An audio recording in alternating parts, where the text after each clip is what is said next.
فتعالى الله الملك الحق ولا تعجل بالقرآن من قبل أن يقضى إليك وحيه وقل رب زدني علما.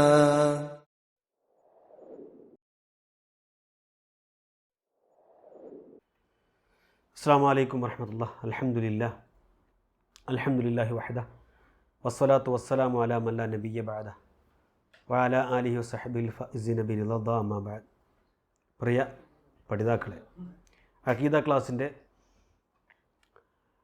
ഏറ്റവും പ്രധാനപ്പെട്ട ഉസൂലുകൾ, അടിസ്ഥാന തത്വങ്ങൾ പറയുന്ന ഭാഗത്താണ് കഴിഞ്ഞ ക്ലാസ് നമ്മൾ നിർത്തിയത്. അപ്പോൾ ഒന്നാമതായി നമ്മൾ റബ്ബിനെ കുറിച്ച് അറിയണം, രണ്ടാമതായി അവൻ്റെ ദീനിനെ പറ്റി നമ്മൾ അറിയണം, മൂന്നാമതായി അള്ളാഹുവിൻ്റെ ദൂതൻ മുഹമ്മദ് സ്വല്ലല്ലാഹു അലൈഹി വസല്ലമയെ പറ്റി നമ്മൾ മനസ്സിലാക്കണമെന്നാണ് പറഞ്ഞത്. ഇവിടെ രണ്ടാമത്തെ അസ്ലു സ്ഥാനി, രണ്ടാമത്തെ അസ്ല്, അടിസ്ഥാനപരമായ വിഷയം മതത്തെപ്പറ്റി അറിയലാണ്. ആ മതമാണ് എല്ലാ സൽക്കർമ്മങ്ങളും ചെയ്യാൻ ആ മതം സ്വീകരിച്ച ഒരു മുസ്ലിമിനോട് അനുശാസിക്കുന്നത്. അതിലൊരുപാട് നന്മകളുണ്ട്. അതോടൊപ്പം തന്നെ മറ്റുള്ളവർക്ക് ഉപദ്രവമായ കാര്യങ്ങൾ, തടയുന്ന കാര്യങ്ങൾ മതം പറയുന്നുണ്ട്. ഈ ഇസ്ലാം ദീനിനെപ്പറ്റി ചിന്തിക്കേണ്ട വിധത്തിൽ ചിന്തിച്ചാൽ, അതായത് കിതാബിൻ്റെയും സുന്നത്തിൻ്റെയും, വിശുദ്ധ ഖുർആൻ്റെയും സുന്നത്തിൻ്റെയും അടിസ്ഥാനത്തിൽ ഈ ദീനുൽ ഇസ്ലാമിനെ പറ്റി കൃത്യമായി പഠിച്ചാൽ അവന് മനസ്സിലാകും അതാണ് യഥാർത്ഥ സത്യമതം, ദീനുൽ ഹക്ക് എന്ന്. ഈ ദീനില്ലാതെ ഒരു നന്മകളും നന്മകളായി പരിഗണിക്കപ്പെടില്ല. ഈ ദീനിലൂടെയാണ് എല്ലാ നന്മകളും ലോകത്ത് നിലനിൽക്കുന്നത്. പക്ഷേ ഇന്ന് കാണുന്ന മുസ്ലിങ്ങളെ നോക്കി നമ്മൾ യഥാർത്ഥ ദീനുൽ ഇസ്ലാമിനെ അളക്കാനോ അതിനെ തുലനം ചെയ്യാനോ പാടില്ല. കാരണം ഇന്ന് മുസ്ലിങ്ങൾ ഒരു മുസ്ലിം എന്ന നിലയിൽ അള്ളാഹുവിനോടുള്ള കടപ്പാടിൽ, സമൂഹത്തിനോടുള്ള കടപ്പാടുകളിൽ ഒരുപാട് വീഴ്ചകൾ അവർ വരുത്തിയിട്ടുണ്ട്. വളരെ നിയന്ത്രിതമായ കാര്യങ്ങളിൽ ഒതുങ്ങി നിൽക്കേണ്ട വിഷയങ്ങളിൽ ഒതുങ്ങി നിൽക്കാതെ പലപ്പോഴും ബൗണ്ടറി ലംഘിച്ചിട്ടുണ്ട്, അതിര് വിട്ടുപോയിട്ടുണ്ട്. ഹറാമുകളിൽ കൂത്താടി ഹലാലും ഹറാമും കൂടി സംയോജിപ്പിച്ച് ഹറാം ഏതെന്നോ ഹലാൽ ഏതെന്നോ വ്യക്തമല്ലാത്ത വിധം കൂട്ടി കുഴച്ച് ആകെ മലീമസമാക്കിയിട്ടുണ്ടെന്ന് മതരംഗം. എത്രത്തോളം എന്ന് പറഞ്ഞാൽ, ഒരു ഇസ്ലാമിക രാജ്യത്ത് താമസിക്കുന്ന ഒരാളുടെ ജീവിതം കണ്ടാൽ അയാൾ ഏതോ അനിസ്ലാമിക ഗവൺമെൻറ്റിന് കീഴിൽ താമസിക്കുന്നു എന്ന് തോന്നിപ്പോകുന്ന രീതിയിലാണ് സംസ്കാരവും ആചാരങ്ങളുമൊക്കെ മാറിക്കൊണ്ടിരിക്കുന്നത്. അള്ളാഹുവിൻ്റെ തൗഫീഖ് കൊണ്ട്, ഹംദ് കൊണ്ട് ദീനുൽ ഇസ്ലാം എന്ന് പറയുമ്പോൾ എല്ലാ മതങ്ങളിൽ നിന്നും അതിനെ വ്യതിരക്തമാക്കുന്നത് ഈ ദീനുൽ ഇസ്ലാം ഏതു കാലത്തിനും ഏതു നാടിനും ഏതു ജനതയ്ക്കും അനുയോജ്യമായൊരു മതമാണ് എന്ന് പറഞ്ഞാൽ, ഈ മതമനുസരിച്ച് ഏതു കാലത്തും ഏതു ജനതയ്ക്കും ഏതു നാട്ടിലും പ്രവർത്തിക്കാം. അതൊരിക്കലും ഒരു നാടിൻ്റെയോ ഒരു സമൂഹത്തിൻ്റെയോ സാമൂഹിക നന്മകൾക്കെതിരെയോ ഒരിക്കലും അത് പ്രവർത്തിക്കുന്നില്ല. ഈ വിഭാഗങ്ങൾക്കൊട്ടും എതിരുമല്ല യഥാർത്ഥ ദീനെന്ന് പറഞ്ഞാൽ. അതിനർത്ഥം ഏത് ജനതയ്ക്കും കീഴടങ്ങുന്ന, അവരുടെ ഇഷ്ടങ്ങൾക്കനുസരിച്ച് നിയമങ്ങൾ ആവിഷ്കരിക്കുന്ന, ഏത് നാടിനനുസരിച്ച് നിയമങ്ങൾ മാറ്റിക്കൊണ്ടിരിക്കുന്ന ഒരു മതം എന്നല്ല. ദീനുൽ ഇസ്ലാം എന്നത് എല്ലാ നന്മകളെയും ചെയ്യാൻ കൽപ്പിക്കുകയും എല്ലാ തിന്മകളെയും വിലക്കുകയും ചെയ്യുന്ന ഒരു മതമാണ്. അതുകൊണ്ട് തന്നെ ഏറ്റവും നല്ല സ്വഭാവ രൂപീകരണം ഉണ്ടാകണമെന്ന് ഇസ്ലാം നമ്മോട് നിർദ്ദേശിക്കുന്നുണ്ട്. എല്ലാ ദുഷിച്ച സ്വഭാവങ്ങളിൽ നിന്നും മാറി നിൽക്കാനും ഇസ്ലാം നമ്മോട് കൽപ്പിക്കുന്നുണ്ട്. ഇതാണ് അവിടെ ദീനിൻ്റെ അടിസ്ഥാനപരമായ കാര്യമായിട്ട് നമ്മൾ മനസ്സിലാക്കാനുള്ളത്. മൂന്നാമത്തെ കാര്യം പറഞ്ഞത് റസൂൽ സല്ലല്ലാഹു അലൈഹി വസല്ലമയെ പറ്റി മനസ്സിലാക്കണമെന്നാണ്. ആ റസൂൽ സല്ലല്ലാഹു അലൈഹി വസല്ലമയെ പറ്റി മനസ്സിലാക്കുക അതെങ്ങനെയാണെന്ന് ചോദിച്ചാൽ, പ്രവാചകൻ്റെ ജീവിതം തലനാരിഴ കീറി കൃത്യമായി പഠനാർഹമാക്കുക. കൃത്യമായ പഠനത്തിനും മനനത്തിനും വിധേയമാക്കുമ്പോഴാണ് റസൂൽ സല്ലല്ലാഹു അലൈഹി വസല്ലമ നമ്മുടെ പ്രവാചകനായിരിക്കേണ്ട ആവശ്യകതയും ആ പ്രവാചകനെ മനസ്സിലാക്കേണ്ട വിധം നമുക്ക് മനസ്സിലാക്കാൻ സാധിക്കുക. അതിന് വ്യക്തമായ പ്രമാണങ്ങളുടെ സ്വീകാര്യോഗ്യമായ പ്രമാണങ്ങൾ തന്നെ അതിന് നിർബന്ധമായും ആവശ്യമാണ്.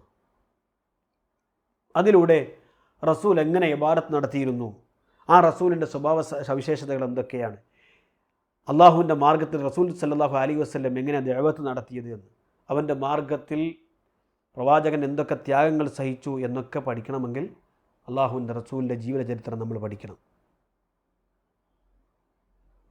പ്രവാചകൻ്റെ ജീവചരിത്രം ഒരു വിശ്വാസി വായിക്കുമ്പോൾ, വസ്തുനിഷ്ഠമായി മനസ്സിലാക്കുമ്പോൾ അവൻ്റെ ഈമാൻ വർദ്ധിക്കുകയാണ് ചെയ്യുക. ആ പ്രവാചകൻ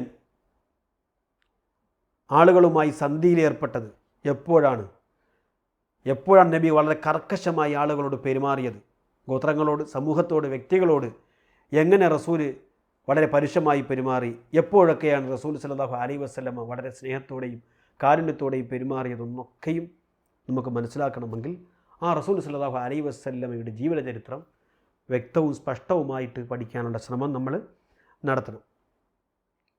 ഇതാണ് അടിസ്ഥാന തത്വങ്ങളായി മനസ്സിലാക്കേണ്ടത്. ഇനി നമ്മൾ ആദ്യം പറഞ്ഞ കാര്യത്തിലേക്ക് വീണ്ടും തിരിച്ചു പോവുകയാണ്.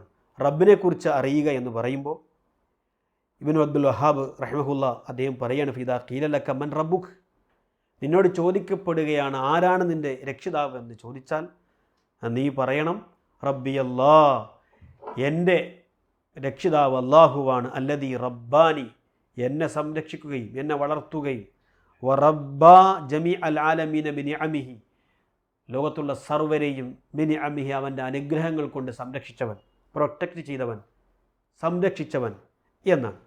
അഥവാ ഹു മഅബൂദിയ്യുൻ ലൈസ ലി മഅബൂദുൻ സിവാഹു, അവൻ ആരാധ്യനാണ്, അവനല്ലാത്ത ഒരു ആരാധ്യനുമില്ല എന്നാണ്. അപ്പോൾ ഇവിടെ മനസ്സിലാക്കേണ്ടത് അത്തർബിയ എന്ന പദം, റബ്ബ യുറബ്ബി തർബിയ, ആ പദം വന്നത് ഈ പറഞ്ഞ പദത്തിൽ നിന്നാണ്. തർബിയത്ത് എന്ന് പറഞ്ഞാൽ സംരക്ഷിക്കുന്ന ഒരാളെ സംബന്ധിച്ചിടത്തോളം പരിപൂർണമായ അദ്ദേഹത്തിൻ്റെ സംരക്ഷണം എന്ന ആ ഒരു പ്രക്രിയയെ പറ്റി മൊത്തത്തിൽ പറയുന്നൊരു പേരാണ്. ഇവിടെ ഗ്രന്ഥകാരൻ ഉദ്ദേശിക്കുന്നത് റബ്ബ് എന്ന പദം തർബിയ എന്ന പദത്തിൽ നിന്നും ഉണ്ടായതാണെന്നാണ്. കാരണം അവൻ പറയുന്നത് അല്ലദീ റബ്ബാനി വറബ്ബ ജമീ അൽ ആലമീന ബിനിഅമിഹി, എന്നെ സംരക്ഷിക്കുന്നവൻ, ലോകരെ മുഴുവനും അവൻ്റെ അനുഗ്രഹങ്ങൾ കൊണ്ട് സംരക്ഷിക്കുന്നവനാണ് അള്ളാഹു എന്ന് പറയുമ്പോൾ ലോകരെ മൊത്തവും അള്ളാഹു അവൻ്റെ നിഅമത്ത് കൊണ്ട് സംരക്ഷിക്കുന്നു, അവൻ അവരെ സൃഷ്ടിച്ചു എന്ന ആ ഒരു പേരിൽ കൃത്യമായി അവരെ പരിപാലിക്കാൻ അവൻ ബാധ്യത ഏറ്റെടുത്തു എന്നാണ്. അതുമാത്രമല്ല അവർക്ക് വേണ്ടവിധ ഉപജീവനം നൽകിക്കൊണ്ട് അവരെ സഹായിക്കുന്നു എന്ന അർത്ഥത്തിലാണ് അവിടെ മൂസാ നബി അലൈഹിസ്സലാം ഫിർഔനോട് നടത്തുന്ന സംവാദമധ്യേ ഫിർഔൻ ചോദിക്കുന്നുണ്ട്. പ്രപഞ്ചനാഥനെക്കുറിച്ച്, റബ്ബുൽ ആലമീനെ അള്ളാഹുവെക്കുറിച്ചൊക്കെ പരിചയപ്പെടുത്തി അവനാണെല്ലാം സംരക്ഷിക്കുന്നതും എല്ലാം സംഹരിക്കുന്നതും എന്നൊക്കെ പറഞ്ഞ് അള്ളാഹുവെ പറ്റി വിവരിച്ചു കൊണ്ടിരിക്കെ ആ സംഭവത്തിനിടയിൽ ഫിർഔനിൻ്റെ ചോദ്യം ഫമൻ റബ്ബുക്കുമായ മൂസ, അങ്ങനെയാണെങ്കിൽ നിങ്ങൾ രണ്ടും പരിചയപ്പെടുത്തുന്ന ഹാറൂനോടും മൂസയോടും അലൈഹിമുസ്സലാത്തു വസ്സലാം രണ്ടുപേരോട് ചോദിക്കുകയാണ്, നിങ്ങൾ പരിചയപ്പെടുത്തുന്ന ഈ റബ്ബ് ആരാണ്? അപ്പോൾ മൂസാ നബി പറഞ്ഞൊരു മറുപടിയുണ്ട്, ഖാല റബ്ബുനല്ലദീ അഅതാ കുല്ല ശൈഇൻ ഖലഖഹു സുമ്മ ഹദ, സൂറത്ത് ത്വാഹയിൽ 49 മുതൽ 50 ആയത്ത് വരെ മൂസാ അലൈഹിസ്സലാം പറയുന്ന മറുപടി, ഞങ്ങളുടെ രക്ഷിതാവ് അല്ലദീ ഒരുവനാണ്, അഅതാ കുല്ല ശൈഇൻ ഖൽഖഹു, എല്ലാത്തിനും അവൻ സൃഷ്ടിപ്പ് നൽകിയിരിക്കുന്നു, എല്ലാത്തിനെയും അവനാണ് സൃഷ്ടിച്ചത്, സുമ്മ ഹദ, പിന്നീട് അതിന് മാർഗദർശനം നൽകിയിരിക്കുന്നു. മനുഷ്യരെ സൃഷ്ടിച്ചിട്ട് ഇനി എങ്ങനെയെങ്കിലും ജീവിച്ചോ എന്ന് പറഞ്ഞ് നിങ്ങളായി നിങ്ങളെ പാടായി എന്ന നിലപാടല്ല അല്ലാഹു സ്വീകരിച്ചത്. മനുഷ്യൻ ജീവിച്ചു, അവൻ ഭൂമിയിൽ പിറന്നു വീഴുമ്പോൾ അവന് ജീവിക്കേണ്ട ആവാസ വ്യവസ്ഥയൊരുക്കി അവൻ എങ്ങനെയാണ് ഭക്ഷണം കഴിക്കേണ്ടത്, എങ്ങനെയാണ് അവൻ്റെ ജീവൻ നിലനിർത്തേണ്ടത് എന്ന എല്ലാ സംവിധാനങ്ങളും അള്ളാഹ് ഒരുക്കി എന്നാണ് പറഞ്ഞത്. എന്ന് പറഞ്ഞാൽ ഫകുല്ലു അഹദിൻ മിനൽ ആലമീന ഖദ് റബ്ബാഹുല്ലാഹു അസ്സ വജല്ല ബിനിഅമി, ലോകത്തുള്ള ഏതൊരാളെയും അള്ളാഹു അവൻ്റെ നിഅമത്ത് കൊണ്ട് അവനെ സംരക്ഷിച്ചു എന്നാണ് മനസ്സിലാക്കേണ്ടത്. ഇവിടെ അള്ളാഹു അവൻ്റെ ദാസന്മാർക്ക് ചെയ്തു കൊടുത്ത അനുഗ്രഹങ്ങളെ പറ്റി പറഞ്ഞാൽ ഒരിക്കലും നമുക്കത് എണ്ണി തിട്ടപ്പെടുത്താൻ കഴിയില്ല. വൈൻ തഅദു നിഅമത്തല്ലാഹി ലാ തുഹ്സുഹ, അള്ളാഹുവിൻ്റെ അനുഗ്രഹങ്ങളെപ്പറ്റി നിങ്ങൾ എണ്ണുകയാണെങ്കിൽ ഒരിക്കലും നിങ്ങൾക്ക് എന്ത് ചെയ്യാൻ കഴിയില്ല, നിങ്ങൾക്കത് എണ്ണി തിട്ടപ്പെടുത്താൻ കഴിയില്ല എന്ന് സൂറത്തുൻ നഹ്ലിൽ 18-ാമത്തെ ആയത്തിൽ അള്ളാഹു പറയുന്നു. അതുകൊണ്ട് അല്ലാഹു ഹുവല്ലദീ ഖലഖക വഅദ്ദക വഅമദ്ദക വറസഖക, അള്ളാഹുവാണ് നിന്നെ സൃഷ്ടിച്ചത്, നിന്നെ സംവിധാനിച്ചതവനാണ്, നിന്നെ സഹായിച്ചതവനാണ്, നിനക്ക് റിസ്ക് നൽകിയതവനാണ്. ഫഹുവ വഹ്ദഹുൽ മുസ്തഹിഖു ലിൽ ഇബാദ, അവനാണ് യഥാർത്ഥത്തിൽ അതുകൊണ്ട് ഇബാദത്തിന് അർഹൻ എന്നാണ് ആ വാക്കിനർത്ഥം. അപ്പോൾ അള്ളാഹുവാണ് മഅബൂദ്, അവനല്ലാതെ ഒരു മഅബൂദില്ല. അതിന് തെളിവാണ് അൽഹംദുലില്ലാഹി റബ്ബിൽ ആലമീൻ, റബ്ബുൽ ആലമീൻ ലോകരക്ഷിതാവായി, ലോകരുടെ രക്ഷിതാവായ അള്ളാഹുവിന് സ്തുതി. സൂറത്തുൽ ഫാത്തിഹയിൽ നമ്മൾ കേട്ടു പരിചയിച്ച ആയത്താണ്. വകുല്ലു മാ സിവല്ലാഹി ആലമുൻ വഅന വാഹിദുൻ മിൻ ദാലിക്കൽ ആലം എന്ന് പറഞ്ഞാൽ അതാണ് അള്ളാഹു ഒഴികെയുള്ള എല്ലാം ലോകമാണ്, ആ ലോകത്തുള്ള ഒരാളാണ് ഞാൻ എന്നാണ് അൽഹംദുലില്ലാഹി റബ്ബിൽ ആലമീൻ എന്നൊരാൾ പറയുമ്പോൾ പ്രഖ്യാപിക്കുന്നത്. അപ്പോൾ ഇവിടെ നമ്മൾ മനസ്സിലാക്കേണ്ടത് അള്ളാഹുവാണ് ആരാധ്യൻ എന്ന് പറഞ്ഞല്ലോ, അള്ളാഹുവാണ് ആരാധ്യൻ എന്ന് പറഞ്ഞു. ആ ആരാധ്യൻ അവൻ എങ്ങനെയാണ് ആരാധന നമ്മൾ നൽകുന്നത്? പൂർണ്ണമായ കീഴ്വണക്കവും പൂർണ്ണമായ വിനയവും അവന് സമർപ്പിക്കുക എന്ന് പറഞ്ഞാൽ അവൻ എന്നോട് കൽപ്പിച്ചതനുസരിച്ച് ഞാൻ പ്രവർത്തിക്കുന്നു, അവൻ എന്നോട് എന്താണോ വിലക്കിയത് അത് ഞാൻ പൂർണ്ണമായും വിട്ടുനിൽക്കുന്നു, അവനല്ലാതെ ഞാൻ വേറൊന്നിനെയും ആരാധിക്കുന്നില്ല എന്നാണ്. വിശുദ്ധ ഖുർആൻ തന്നെ പറഞ്ഞതുപോലെ മാർസൽനാ മിൻ ഖബലിക മിൻ റസൂലിൻ ലാ നൂഹി ഇലൈഹി അന്നഹു ലാ ഇലാഹ ഇല്ലാ അന ഫഅബ്ദൂൻ, നാം താങ്കൾക്ക് മുമ്പ് ഒരു റസൂലിനെയും ആ റസൂലിലേക്ക് ദിവ്യബോധനം നൽകിയിട്ടല്ലാതെ, എന്താ ദിവ്യബോധനം? അന്നഹു ലാ ഇലാഹ ഇല്ലാ അന ഫഅബ്ദൂൻ, ഞാനല്ലാതെ ഒരു ആരാധ്യനുമില്ല, അതിനാൽ നിങ്ങൾ എന്നെ ആരാധിക്കുവീൻ എന്ന് പറഞ്ഞുകൊണ്ടല്ലാതെ എന്ന് വിശുദ്ധ ഖുർആൻ പറയുന്നുണ്ട്. അപ്പോൾ ഇവിടെ അള്ളാഹു റബ്ബുൽ ആലമീനാണ് എന്ന് തെളിവ് എൻ്റെ ഗ്രന്ഥകാരൻ അതിന് തെളിവായി പറഞ്ഞത് അൽഹംദുലില്ലാഹി റബ്ബിൽ ആലമീൻ എന്നാണ്.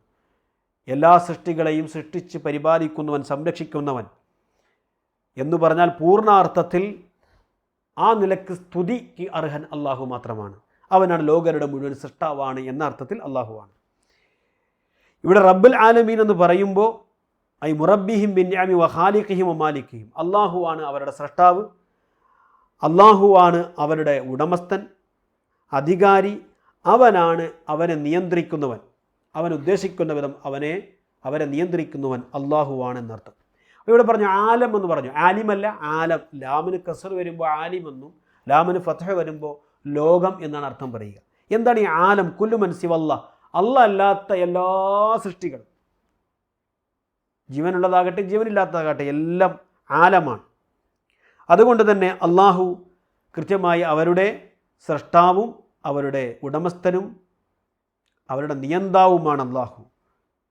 അതുകൊണ്ട് തന്നെ ആ അർത്ഥത്തിലൊക്കെയും അള്ളാഹു ഏകനാണ് എന്ന് നമ്മൾ മനസ്സിലാക്കണം.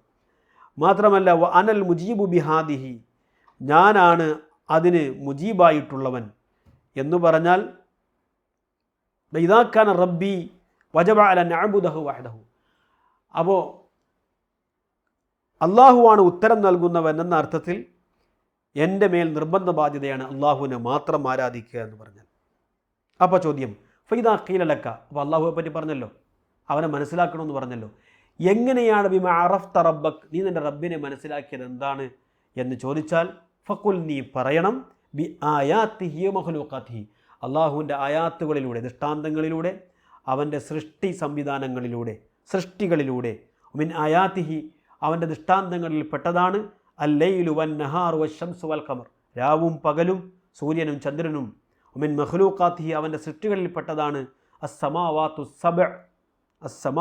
സബ് വൽ അർദൂന സബ് വമൻ ഫീഹിന്ന വമാ ബൈനഹുമ, 7 ആകാശങ്ങളും അതേപോലെ തന്നെ 7 ഭൂമിയും അതിലുള്ള സർവ്വചരാചരങ്ങളും മുഴുവനും. അതിന് തെളിവെന്താ? വിശുദ്ധ ഖുർആനിലെ ആയത്ത് തന്നെയാണ്. വമിൻ ആയാതിഹിൽ ലൈലു വൻ നഹാറു വശംസു വൽ ഖമർ, തീർച്ചയായും അള്ളാഹുവിൻ്റെ ദൃഷ്ടാന്തങ്ങളിൽ പെട്ടതാണ് രാവും പകലും സൂര്യനും ചന്ദ്രനും. അതുകൊണ്ട് ലാ തസ്ജുദൂ ലിശ്ശംസി വലാ ലിൽ ഖമർ, നിങ്ങൾ സൂര്യനും ചന്ദ്രനും സാഷ്ടാംഗം പ്രണമിക്കരുത്. വസ്ജുദൂ ലില്ലാഹില്ലദീ ഖലഖഹുന്ന, അവകളെ സൃഷ്ടിച്ച അള്ളാഹുവിനാണ് നിങ്ങൾ സാഷ്ടാംഗം വീഴേണ്ടത്. ഇൻ കുൻതും ഇയ്യഹു തഅബുദൂൻ, നിങ്ങൾ അവനെ മാത്രമാണ് ആരാധിക്കുന്നതെങ്കിൽ. സൂറത്ത് ഫുസ്സിലത്ത് 37-ാമത്തെ ആയത്തിൽ അല്ലാഹ് പറയുന്നു. അപ്പോൾ ഇവിടെ അള്ളാഹുവിനെ മനസ്സിലാക്കേണ്ടത് ഒന്നാമതായി ആയത്തുകളിലൂടെയാണ്. ആയാത്തുകൾ എന്ന് പറഞ്ഞാൽ അള്ളാഹു അവൻ്റെ അസ്തിത്വത്തെ തെളിയിക്കുന്ന എല്ലാ ദൃഷ്ടാന്തങ്ങളെയും പറ്റിയാണ്, എല്ലാ അടയാളങ്ങളെയും പറ്റിയാണ് നമ്മൾ ആയാത്ത് എന്നൊക്കെ പറയുന്നത്. അള്ളാഹുവിൻ്റെ ആയത്തുകളെന്ന് പറയുമ്പോൾ രണ്ടെണ്ണമുണ്ട്. ഒന്ന് കൗനീയ പ്രപഞ്ച ദൃഷ്ടാന്തങ്ങൾ, പ്രാപഞ്ചിക ദൃഷ്ടാന്തങ്ങൾ. വശരയ്യ മതപരമായ ദൃഷ്ടാന്തങ്ങൾ. ആയത്തുകൾ, നമ്മൾ ആയത്തുകൾ എന്ന് പറയും, തെളിവുകൾ. വിശുദ്ധ ഖുർആനിലെ തെളിവുകൾ, മതപരമായ തെളിവുകൾ എന്ന അർത്ഥത്തിൽ പറയും. ഇവിടെ പ്രാപഞ്ചികമായ ദൃഷ്ടാന്തങ്ങളെന്ന് പറഞ്ഞാൽ സൃഷ്ടികളാണ്. എന്നാൽ മതപരമായ ആയത്തുകൾ എന്ന് പറഞ്ഞാൽ അത് റസൂൽ സല്ലല്ലാഹു അലൈഹി വസല്ലമയ്ക്ക് ഇറങ്ങുന്ന വഹിയാണ്. ആ അർത്ഥത്തിൽ ഇവിടെ ഗ്രന്ഥകാരൻ പറയുന്നത് അള്ളാഹുവിൻ്റെ ദൃഷ്ടാന്തങ്ങൾ കൊണ്ട് അവൻ്റെ സൃഷ്ടികളിലൂടെയാണ് അള്ളാഹുവെ മനസ്സിലാക്കേണ്ടതെന്നാണ്. അതുകൊണ്ട് ഓരോരുത്തരും പ്രാപഞ്ചികമായ അള്ളാഹുവിൻ്റെ ദൃഷ്ടാന്തങ്ങളെപ്പറ്റി മനസ്സിലാക്കണം. അവൻ്റെ അതിമഹത്തായ സൃഷ്ടിജാലങ്ങളെക്കുറിച്ച് അതിൽ മനസ്സിലാക്കുകയുമാണ്. അതിൽ ആ സൃഷ്ടി വൈഭവങ്ങളിൽ അള്ളാഹുവിൻ്റെ സൃഷ്ടി വൈഭവത്തെപ്പറ്റി, വളരെ അത്ഭുതകരമായ അവൻ്റെ സൃഷ്ടി ജാലങ്ങളെപ്പറ്റിയും അവൻ്റെ സൃഷ്ടിപ്പിനെ പറ്റിയൊക്കെ മനസ്സിലാക്കണം. ആ നിലക്കാണ് അള്ളാഹുവെപ്പറ്റി നമ്മൾ മനസ്സിലാക്കേണ്ടത്. ഇവിടെ അള്ളാഹുവിൻ്റെ ദൃഷ്ടാന്തങ്ങളെപ്പറ്റി പറഞ്ഞു. അതിൽ പ്രാപഞ്ചിക ദൃഷ്ടാന്തങ്ങളുണ്ട്, മതപരമായ കാര്യങ്ങളുണ്ടെന്ന് പറഞ്ഞു. രാവും പകലും സൂര്യനും ചന്ദ്രനും എല്ലാം അള്ളാഹുവിൻ്റെ സൃഷ്ടികളാണെന്ന് പറയുമ്പോൾ അവൻ്റെ പൂർണ്ണമായ കഴിവാണ് അതിലൂടെ നമ്മൾ മനസ്സിലാക്കേണ്ടത്. അവൻ്റെ പൂർണ്ണമായ അവൻ്റെ യുക്തി, അവൻ്റെ പൂർണ്ണമായ കാരുണ്യം. ഉദാഹരണത്തിന് ശംസ് ഒരു ആയത്താണ് ആണല്ലോ. അതായത് ആ ശംസ് കൃത്യമായി അള്ളാഹുവിൻ്റെ നിയന്ത്രണ പ്രകാരം അത് മെല്ലെ മെല്ലെ അത്ഭുതകരമാണ്. അതിൻ്റെ പൂർണ്ണാവസ്ഥയും അപൂർണാവസ്ഥയും അള്ളാഹു സൃഷ്ടിച്ച കാലം മുതൽ തന്നെ ഇനി ലോകാവസാനം വരെയും അത് സഞ്ചരിച്ചു കൊണ്ടേയിരിക്കുന്നു അല്ലേ. ഫയ തസീറു ലിമുസ്തഖരില്ലഹ വശംസു തജരി ലിമുസ്തഖരില്ലഹ, സൂര്യൻ അതിൻ്റെ ഭ്രമണപഥത്തിലൂടെ സഞ്ചരിച്ചു കൊണ്ടേയിരിക്കുന്നു. ദാലിക തഖ്ദീറുൽ അസീസ് അലി, സർവജ്ഞാനിയും പ്രതാപിയുമായ അള്ളാഹു കണക്കാക്കിയതത്രേ അത് എന്നാണ് സൂറത്ത് യാസീനിൽ പറയും. അപ്പോൾ അതിൻ്റെ ആ സൂര്യൻ്റെ അതിൻ്റെ വലിപ്പത്തെപ്പറ്റി ചിന്തിക്കണം. അത് ഈ ലോകത്ത് അതിൻ്റെ പ്രാധാന്യത്തെപ്പറ്റി, മനുഷ്യരെ ജീവിതത്തെ സംബന്ധിച്ചോളം, ജന്തുക്കളുടെ ജീവിതത്തെ സംബന്ധിച്ചോളം അവരുടെ ജീവിതത്തിൽ എത്രമാത്രം ഇതിന് പങ്കുണ്ട്, ആ ജീവിതത്തിൽ പ്രാധാന്യമുണ്ട് എന്ന് നമ്മൾ ചിന്തിക്കണം. എങ്കിലേ അതിനെപ്പറ്റി മനസ്സിലാക്കാൻ കഴിയൂ. അത് സൂര്യൻ്റെ സൗരോർജം കൊണ്ട് ഉണ്ടാകുന്ന ആ ഗുണങ്ങൾ മനുഷ്യർക്കും മറ്റു ജീവജാലങ്ങൾക്കും എല്ലാത്തിനും അതുണ്ടാകുന്ന ഗുണങ്ങൾ എന്തൊക്കെയാണ്? സൂര്യനിലേക്ക് നോക്കുമ്പോൾ ഈ അണ്ടക്കടഹം മുഴുവനും നിറഞ്ഞു നിൽക്കുന്ന ഭയാനകരമായ കൊടും ചൂടുള്ള ഒരു ഗോളമാണത് അല്ലേ. ആ ഒരു പ്രകാശം കൊണ്ട് തന്നെ ഭൂമിയിൽ ജീവൻ നിലനിൽക്കുന്നു, ജീവൻ്റെ അടിത്തറ തന്നെ അതാണെന്ന് നമ്മൾ മനസ്സിലാക്കുന്നുണ്ട്. ഇനി അതിനേക്കാൾ നമ്മൾ അള്ളാഹുവിൻ്റെ അസ്തിത്വത്തെക്കുറിച്ച് മനസ്സിലാക്കാൻ വേറെന്ത് ഉദാഹരണമാണ് നമുക്ക് വേണ്ടത്? ജനങ്ങളെല്ലാം പകൽ അവർക്ക് വെളിച്ചം, അവർക്ക് ആ നിലക്ക് വെളിച്ചം അവർക്ക് നിർബന്ധമാണ്. സൂര്യനില്ലെങ്കിൽ അവരുടെ അവസ്ഥ എന്തായിരിക്കും? മനുഷ്യരുടെ ജിന്തുജാലങ്ങളുടെ അവസ്ഥ എന്താണ്?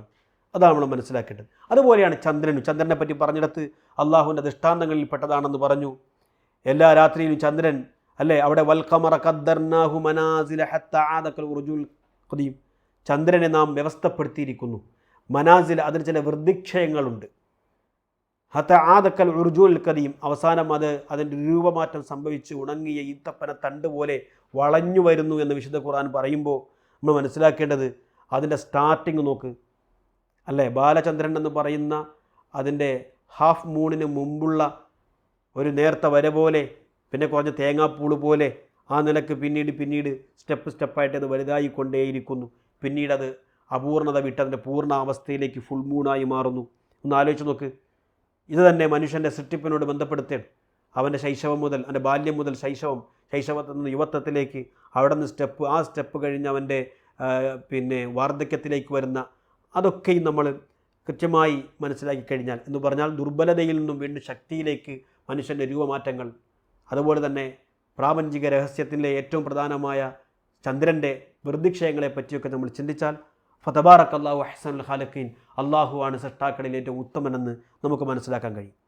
അപ്പോൾ ഇവിടെ തെളിവ് പറഞ്ഞെടുത്ത് അമിൻ ആയാത്തിഹിൽ ലൈലു വൻ നഹാറു എന്ന് പറഞ്ഞെടുത്ത് അള്ളാഹുവിൻ്റെ ദൃഷ്ടാന്തങ്ങളിൽ അവിടെ പ്രാപഞ്ചികമായ രഹസ്യങ്ങൾ മുഴുവനും അള്ളാഹു അവൻ ഏകനാണെന്നും അവൻ്റെ അസ്തിത്വത്തെയും തെളിയിക്കുന്നുണ്ട് തന്നെ.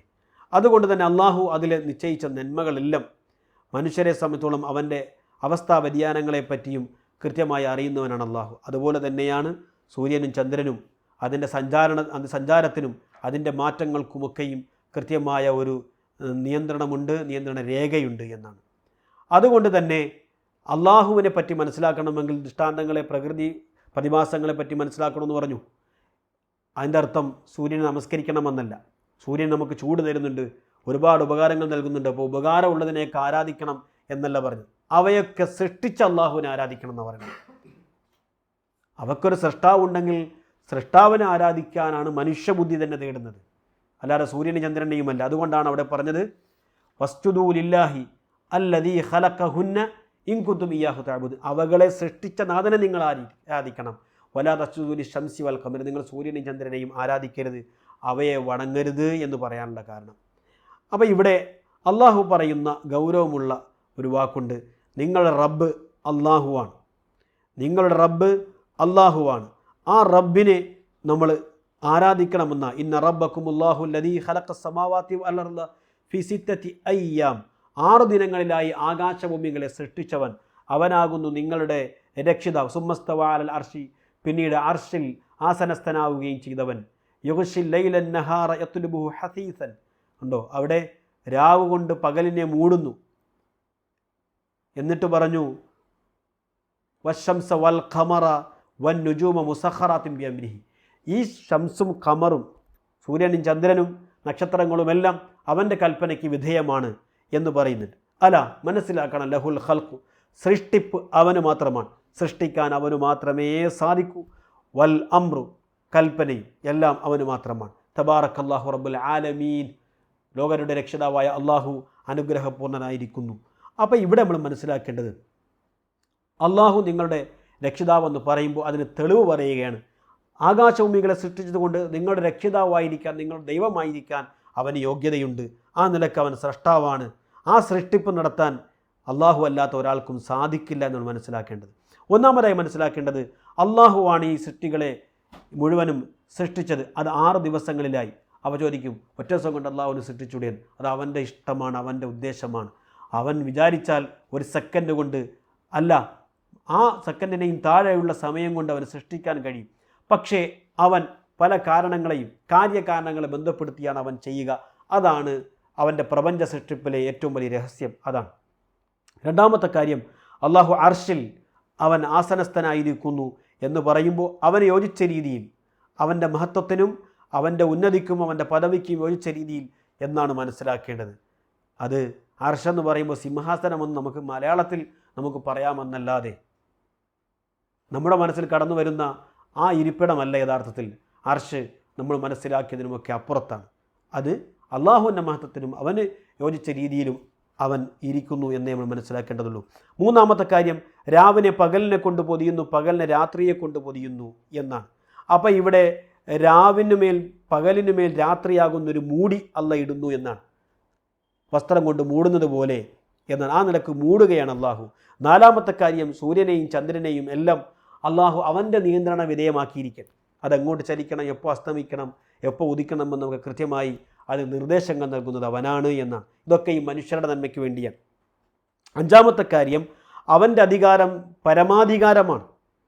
സൃഷ്ടിപ്പും അതേപോലെ തന്നെ കൽപ്പനയും എല്ലാം ഉത്തരവും എല്ലാം അവൻ്റെ നിയന്ത്രണാധികാരത്തിൽ മാത്രമാണ്. ആറാമത്തത്, മുഴുവൻ ലോകരെയും അവൻ പരിപാലിക്കുന്നു എന്നാണ്. അതുകൊണ്ടാണ് ഇവിടെ ഗ്രന്ഥകാരൻ നമ്മോട് പറയുന്നത്, ഇബ്നു അബ്ദുൽ വഹാബ് റഹ്മഹുല്ലാഹ് നമ്മോട് പറയുന്നത്, അത് തെളിവായി റബ്ബക്കുമുല്ലാഹു ലദീ ഖലഖ സമാവാതി വൽ അർദ്, ആകാശഭൂമികളെ സൃഷ്ടിച്ചവനാണ് നിങ്ങളുടെ രക്ഷിതാവ് എന്നാണ് പറയുന്നത്. അപ്പോൾ ഇവിടെ നമ്മൾ മനസ്സിലാക്കേണ്ടത് ആ അർത്ഥത്തിൽ അള്ളാഹു സൃഷ്ടിപ്പ് നടത്തുന്നു. എന്തുകൊണ്ട് അല്ലാഹ് ആരാധനയ്ക്ക് അർഹനാകണം എന്ന് ചോദിച്ചാൽ ഒന്നാമതായി പറയാനുള്ളത് സൃഷ്ടിപ്പിനുള്ള അധികാരം അവന് മാത്രമാണ്. ആ കഴിവ് അള്ളാഹുവിന് മാത്രമേയുള്ളൂ. ഒരാൾക്കും അള്ളാഹു അല്ലാത്ത മറ്റൊരാൾക്കും ആ സൃഷ്ടിപ്പിനുള്ള കഴിവില്ല. സൃഷ്ടിപ്പിന് കഴിവ് അവന് മാത്രമായതുകൊണ്ട് അവൻ ന്യായമായും ആരാധനയ്ക്ക് അർഹൻ അവൻ മാത്രമാണ്, അവൻ മാത്രമേ ആകാവൂ എന്നാണ് വിശുദ്ധ ഖുർആൻ നമ്മോട് പറയുന്നത്. അതുകൊണ്ട് തന്നെ ആ നിലക്ക് ഇബാദത്തിൽ കൃത്യമായി അവനോടുള്ള ബഹുമാനവും സ്നേഹവും നിലനിർത്തി ആരാധന നടത്താൻ അള്ളാഹു നമുക്കെല്ലാവർക്കും തൗഫീഖ് നൽകുമാറാകട്ടെ. അസ്സലാമു അലൈക്കും വറഹ്മത്തുള്ളാഹി വബറകാതുഹു.